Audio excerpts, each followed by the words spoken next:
Hi viewers, I'm Madhavi Reddy. I'm a certified financial planner. So ee roju video financial independent గా ఉండడము, financial ఫ్రీడమ్గా ఉండడం, so రెండిటికి difference ఉంది అండి. So దీన్ని ఎలా అచీవ్ చేయొచ్చు, దీనికి స్టెప్స్ ఏంటి అనేది, so every one goal is to achieve financial ఫ్రీడమ్ని అచీవ్ చేయాలనేదే ప్రతి ఒక్కరి గోల్ ఉంటుందండి. So first we will discriminate what is this difference.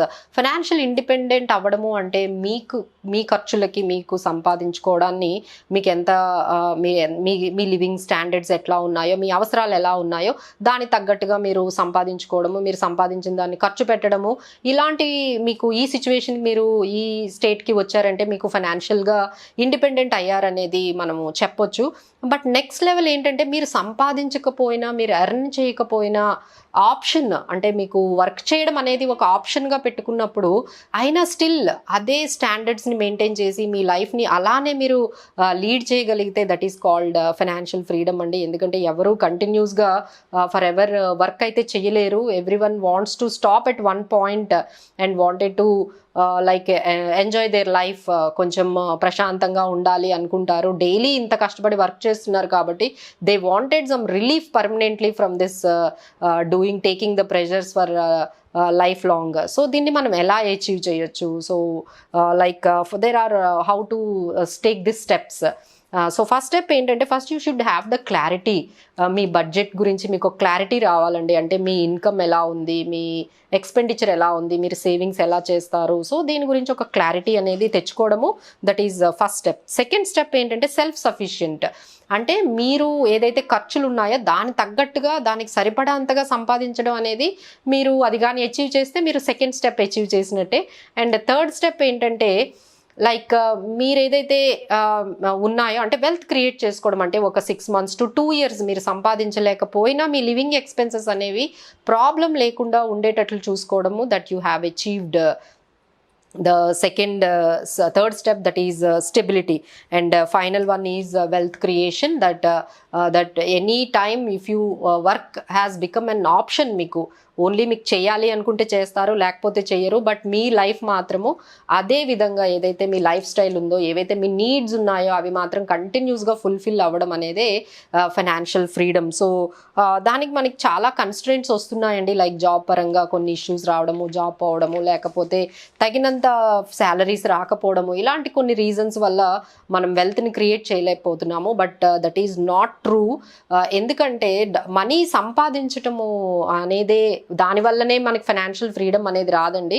దాన్ని ఎలా మేనేజ్ చేస్తున్నాము అంటే సేవింగ్స్ గురించి, బడ్జెటింగ్ గురించి, ఇన్వెస్ట్మెంట్స్ గురించి ఎప్పుడైతే మీ యాటిట్యూడ్ మారుతుందో డెఫినెట్గా మనము ఫైనాన్షియల్ ఫ్రీడమ్ అనేది మనం వెళ్ళొచ్చు. సో మీరు ఎంత మంచి జాబ్ ప్రొఫైల్లో ఉన్నా, మీరు ఎంత ఎక్కువ సంపాదిస్తున్నా, వీటి మీద మీకు కమాండ్ కానీ, కంట్రోల్ కానీ, అవేర్నెస్ కానీ, like on this savings, investments, budgeting, వీటి మీద మీకు కంట్రోల్ రాకపోతే ఎప్పటికీ ఫైనాన్షియల్ ఫ్రీడమ్ అనేది రాదండి.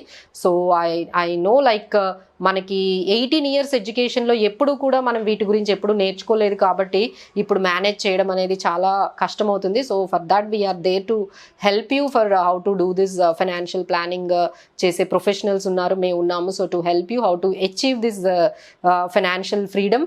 సో దీనికే మనం కొన్ని ప్యాసివ్ ఇన్కమ్స్ అనేవి క్రియేట్ చేసుకోవాలండి. అంటే మనం సంపాదించడం ఆగిపోయినా సంపాదన మాత్రం ఆగకూడదు. సో దానికి మనకి చాలామంది ఇప్పటికే స్టార్ట్ చేసి ఉంటారు. రెంటల్ ఇన్కమ్స్ని క్రియేట్ చేసుకుంటారు, ప్రాపర్టీస్ని కొంటూ ఉంటారు, దాని మీద వచ్చే రెంటల్ ఇన్కమ్తోని వాళ్ళు చేస్తూ ఉంటారు. లేకపోతే పెన్షన్ని క్రియేట్ చేసుకుంటారు. డివిడెండ్ స్టాక్స్ అనేవి ఆప్షన్స్ ఉన్నాయి, ఆర్ఈఐటీస్ ఆప్షన్స్ ఉన్నాయి, గ్రోత్ స్టాక్స్ ఉన్నాయి, and you have bonds, you have index funds, ఇలా చాలా చాలా ఆప్షన్స్ ఉన్నాయండి to create a passive income. అంటే మనం సంపాదించడం ఆపేసిన ఇన్కమ్ మాత్రం ఆగకుండా వచ్చే ఇలాంటి ఆప్షన్స్ని మనము క్రియేట్ చేసుకోవాలండి. So let's give in one example like and we will conclude this. So 10 crores మీరు పెట్టుకున్నారనుకోండి, అచీవ్ చేయాలి, నాకు ఫైనాన్షియల్ ఫ్రీడమ్ అప్పుడే వస్తుంది 10 crores అచీవ్ చేస్తే అని అనుకుంటే, so if at the age of 60K మీరు 10 crores సంపాదించుకోవాలి అనుకుంటే, ఇప్పుడు మీరు ఏజ్ 20 ఉంటే నెలకి 8,000 పెడితే మీరు ఈజీగా ఆ గోల్ని అచీవ్ చేయొచ్చండి. అదే మీరు 25 years ఉంటే ఎవ్రీ మంత్ 15,000 per month పెట్టుకోవాల్సి వస్తుంది. మీరు 30 yearsకి కానీ మొదలుపెట్టినట్లయితే 25,000 to 30,000 per month మీరు కానీ సేవింగ్ అండ్ ఇన్వెస్ట్మెంట్ చేసినట్లయితే అవుతుంది. And if you are at already 35 years అంటే మీరు మినిమం 50,000 అయినా చేయాలి. సో మనకి దీనివల్ల అర్థమవుతుంది ఏంటంటే ఎంత ఎర్లీగా మనము ఈ బడ్జెటింగ్, సేవింగ్, ఇన్వెస్ట్మెంట్స్ వాటి మీద మనం కాన్సన్ట్రేట్ చేస్తామో ఈజీగా ఈ ఫైనాన్షియల్ ఫ్రీడమ్ అనేది మనకి వచ్చేస్తుందండి. So nobody wants to work for ever.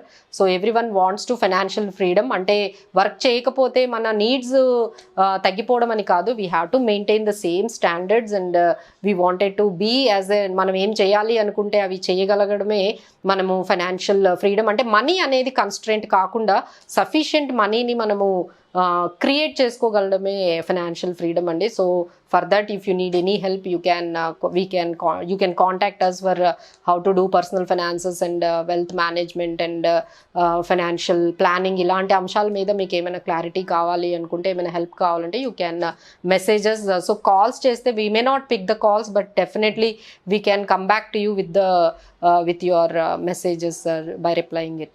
Thank you.